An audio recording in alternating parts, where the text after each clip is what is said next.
Okay, guys, this one Oshiomhole, Oshobaba, Senator Adams Oshiomhole. Anyhow you want to call her, or even though you want to add satanic Oshiomhole, join them. Anyhow you want to call her, don't come out now, come grant another interview to deceive the gullible Nigerians that Tinubu have finally sorted out everything. Our economy and the hardship, everything in Nigeria, everything is finally done. And he put the blame on the Tinubu's predecessor. But he refused to mention name. He said, unquote, I'm not here to bring down anybody, but the economy was badly managed. Who badly managed the economy? Oshiomhole. I would like us to listen to what Oshiomhole have to say. They will take it from there. I come from Edo State. I come from Edo North. The language of Edo Central and Edo North is more or less the same, even in Edo South. Il-Wobe means I don't do bad. And I just jokingly said to the young boys, okay, now you have been in a party of bad people, people deceiving people. Now I'm happy now that you have left them to come and join APC. Then you will live up to your father's name, which is Il-Wobe. You will no longer do bad. Because obey means evil in our language. I will not do it means I will not do evil. So now you will live as a progressive.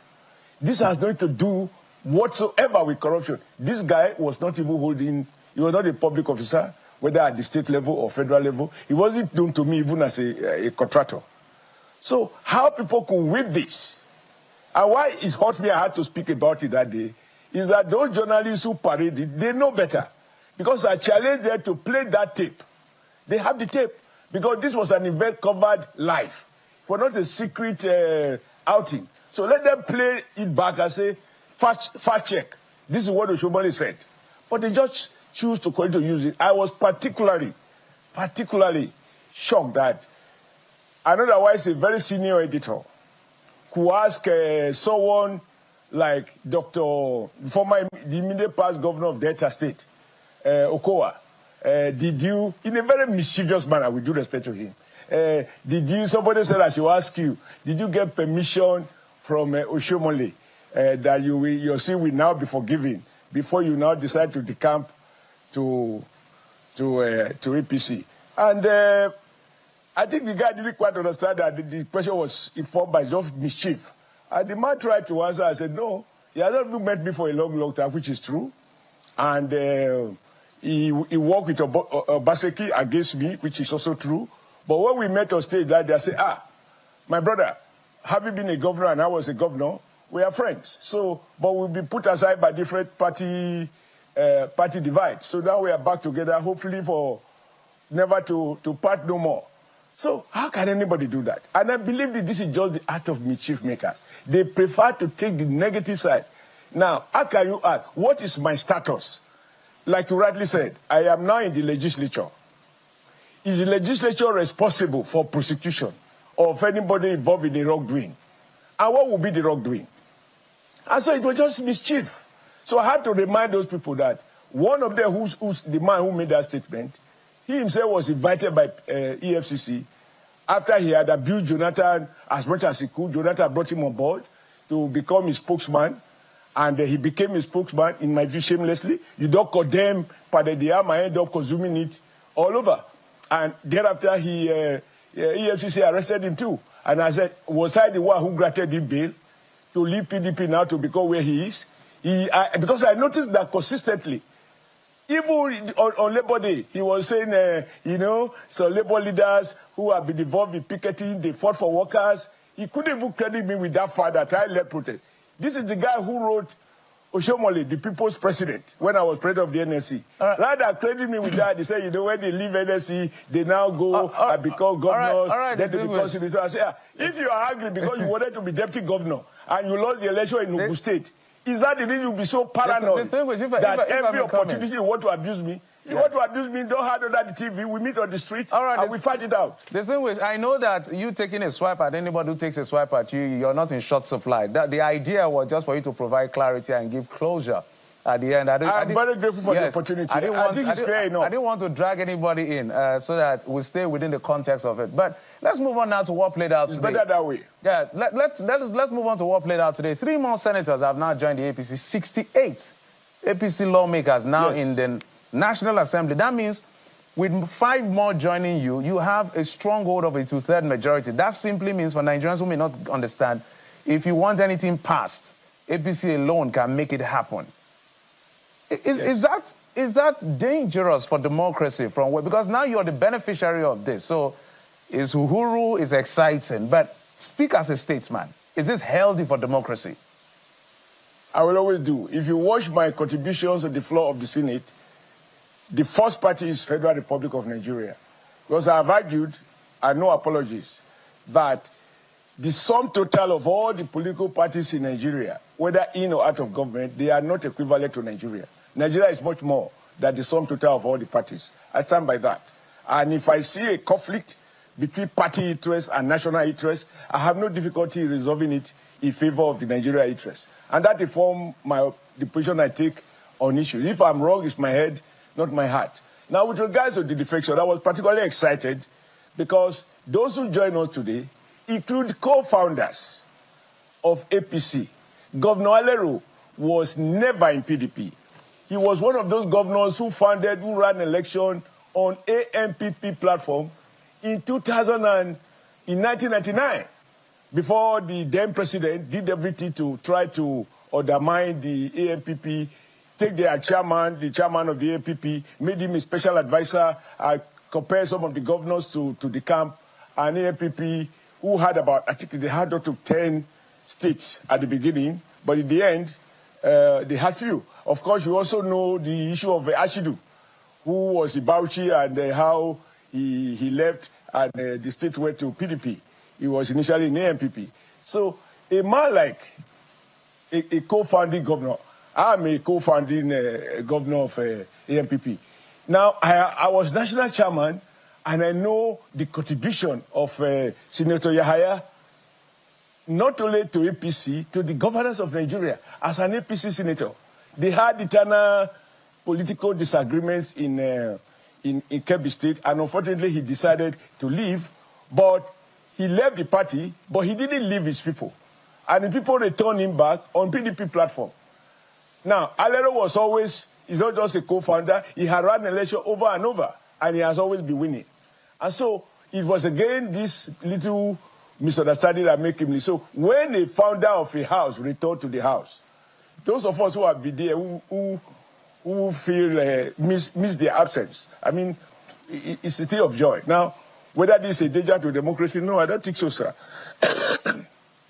Let me remind you that even in the newsroom, I'm not an editor, but I have many friends who are editors. There are some debates as to what should be the editorial policy today. So the fact that we now have so many APC members, overwhelmingly, doesn't mean there will be no debate. If you have been following even debate in the House, you will find that sometimes you can't even distinguish who is PDP, who is APC, in terms of the position that some people take.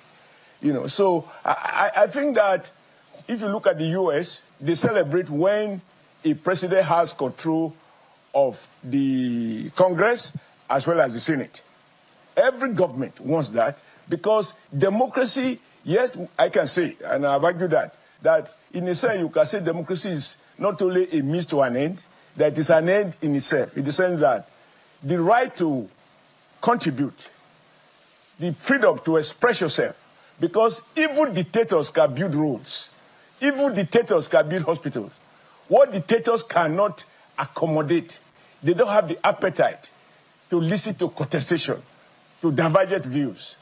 And what makes this one more interesting is that, you know, when matured people who have made their mark, you can't say they are hungry.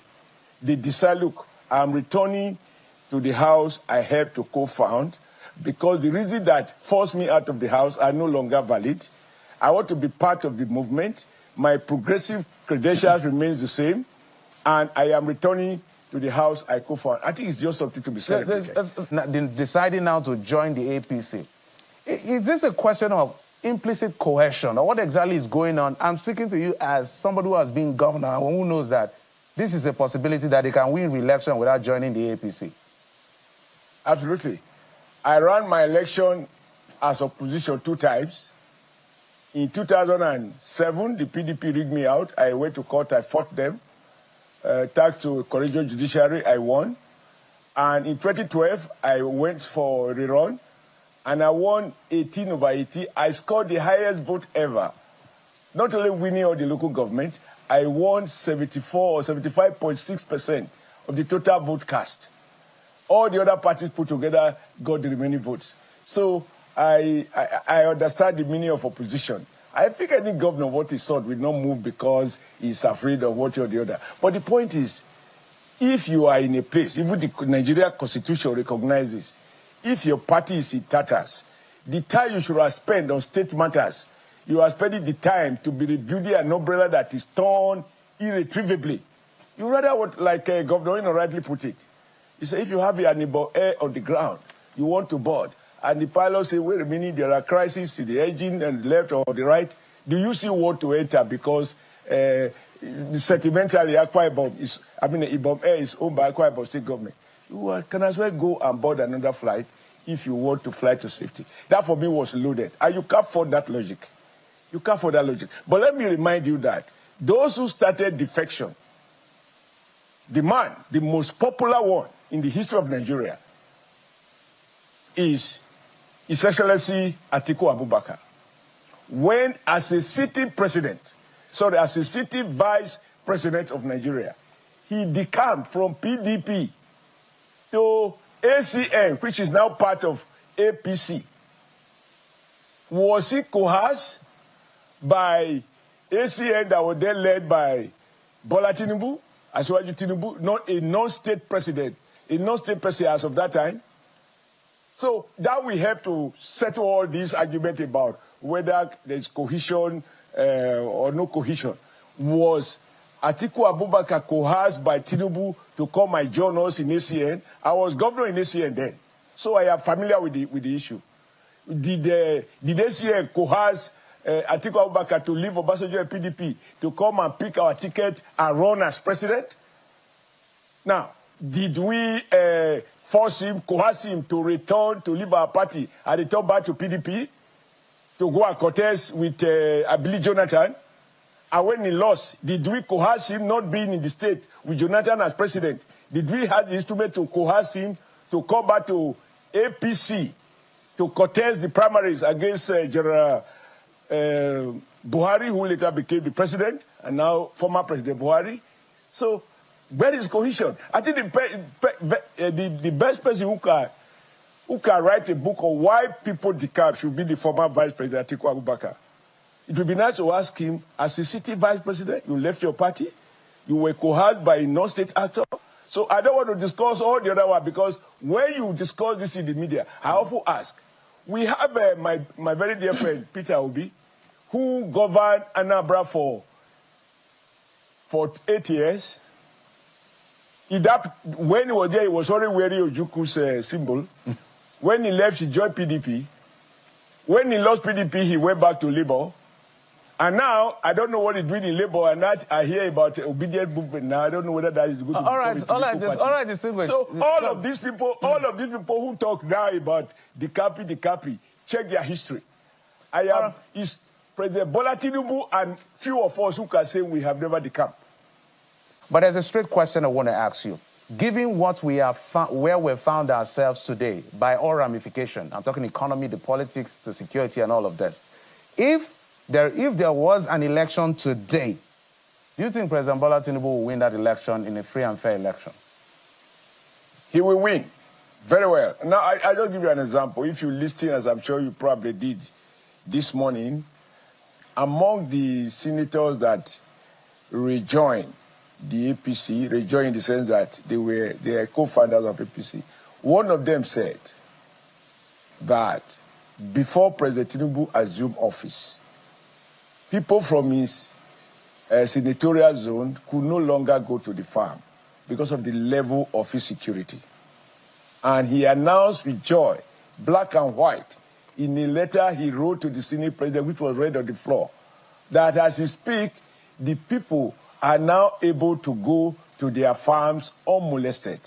And that, for him, was a plus for President Bola Ahmed Tinubu. He went on to narrate how a certain road that has been done has made life much, much easier for the people of his senatorial area. However, he has more, he expects that the government will do much more. Now that he is in the party, he will take advantage to lobby and ensure that more things are done. So if you sit in Lagos, you may not be able to understand that whereas there are general problems, which as we speak, sometimes we are all guilty of sweeping generalization. We either dismiss everything. If I score 49%, you wouldn't even say fail, you say fail. If we fail, there is F6, F7, F9. If you look at just one point that should interest you, one of the things that a lot of Nigerians were troubled about is an exchange rate regime in which just by the fact that you are connected to the governor of Central Bank, he allocates $20 million to you at 350 naira to the dollar. And then, without much ado, you take it to the next person. You don't have to carry it physically because it's all electronic transfers. You then transfer it to a bureau de change, and you are 100% richer. Now, President Bola Ahmed Tinubu could have decided to benefit from that before putting it to an end. But he said from day one, if it is wrong, don't touch it with a pole. He has abolished that. Today, what the president gets in exchange rate is what Oshiomhole gets. That is what Geoffrey gets if he wants to travel or you want to buy anything that is made in Nigeria. So eliminating that free rate, which was accruing to very few people who are connected with the bank, with the central bank governor or central bank management, and some Nigerian bankers who, without doing proper banking, were just speculating on exchange rate. The more allocation you get, the more money you make, and the more profit you declare. Okay. Now, Geoffrey, just for the record. Yes, sir. I am not a believer in trickle-down economics. Those are right-wing economic thoughts. I am not a believer of absolute market forces. I think it is misleading to think that you can surrender a nation to the forces of the market. So I do not belong to that school of thought. However, the entry point for the common man is to be able to meet his basic need. There is no question that there are huge challenges. But if you know, if you have a look at the balance sheet that this president inherited, arising from the very reckless use or rather misuse of ways and means, that is the way economists describe a situation in which the bank or the government of the day print back notes in trillions of naira that were not supported by any economic fundamentals. If you know how much was so printed, and this volume of money was chasing limited naira that we earn, that explains today's exchange rate regime, when you now have to reconcile supply with demand. The consequential increase in the cost of living was predictable. If that was not done, Nigeria was on its way to Zimbabwe. So I believe that things have not come to the level that President Bola Ahmed Tinubu wants it. No. It is work in progress. The surgeon has gone to carry out the surgery. He understands there is a level of pain. There has to be pain. But the good news is that the patient is healing. Maybe it could heal faster, but there can be no question that the patient is healing. And he took the right decision by insisting that the first term, he takes all the difficult decisions prayerfully that as we move on, I don't think any Nigerian who understands the macroeconomic environment that was inherited by this government will expect that in 24 months, it will have fixed all those problems and Nigeria will be back. Truly, this country was badly mismanaged. The economy was badly mismanaged. This is not to blame anyone, but this to speak to facts. So I think I can say that I think the worst is over. We are going to begin to witness improvement in quality of standard of living. But as a Nigerian, I live with my people. I go to my community all the time. I can say that, yes, there is a level of hardship, but things are improving. If you remember that the Naira went to 2,000 Naira to $1, and now it is between 1,005 and 1,006, you will say that some things are improving. The rate of inflation is still high, but obviously it can be better. And with time, I believe it will be better. We still have a security problem, but it is not as bad as it used to be. But obviously, it can be better, and it has to be better.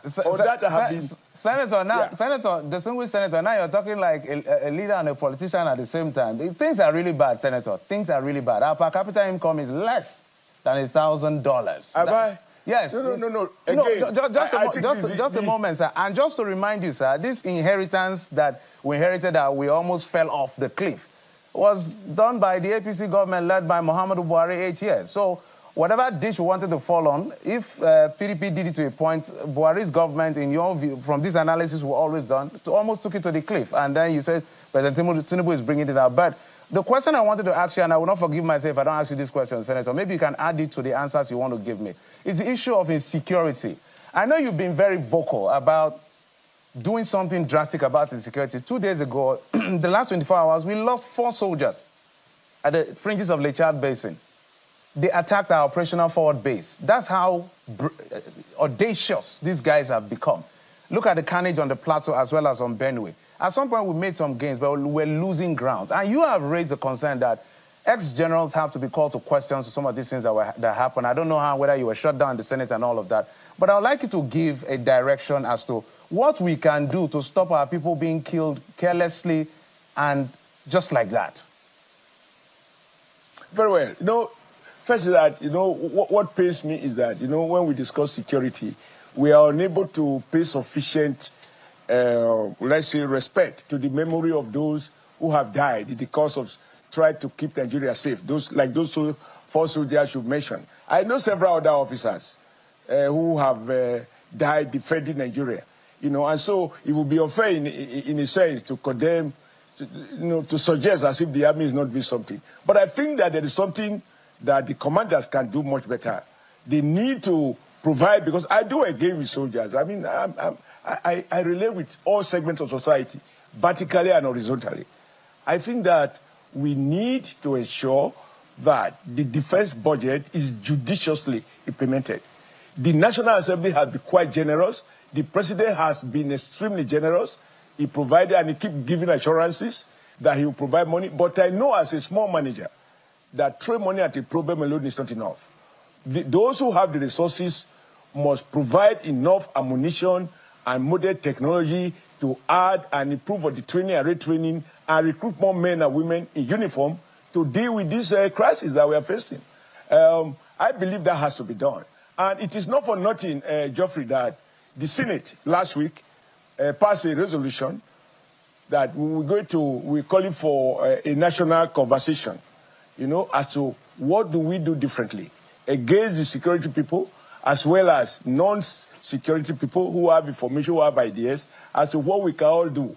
Because from what I know now, even local people, local chiefs, local community leaders, they all have a role to play. Some are even implicated in some of these security issues. So it's not something that you are going to just, it's a complex issue.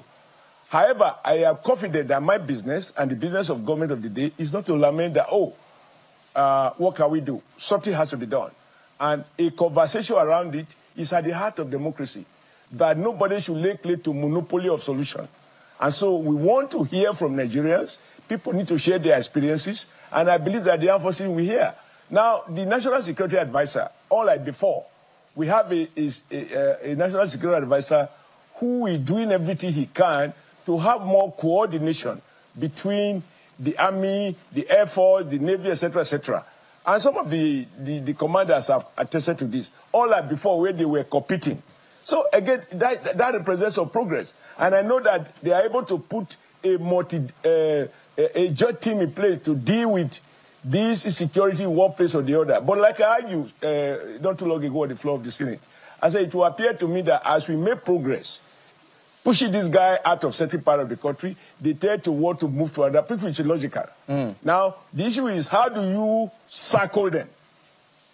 you deal with them from the south, you push them from the north, from the west, in the east, and until you completely terminate their existence. This is not something that is going to be overnight, but I am not even in a position to sermonize as to appropriate security. I believe that under the leadership of the National Security Advisor, there is renewed collaboration and cooperation between the various arms. That, for me, is the starting point. The economy was badly managed, but fear not let them mention the name, Sina Buhari.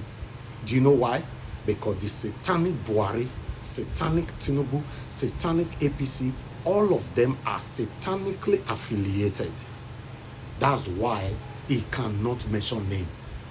Let's assume, say, na PDP na rule before Tinubu. If you see the way the name for the fly for Oshiomhole about. Although these messages they are passing, the deceitful messages they are passing, is only the gullible Nigerians they can capture. Not people like me or some of you listening to me right now. What do I know? This is Nigerian Watch Media. Join us every day, 7 p.m. Nigerian time. Let's continue to talk about the things that affect you and I. Take care, guys, and bye for now.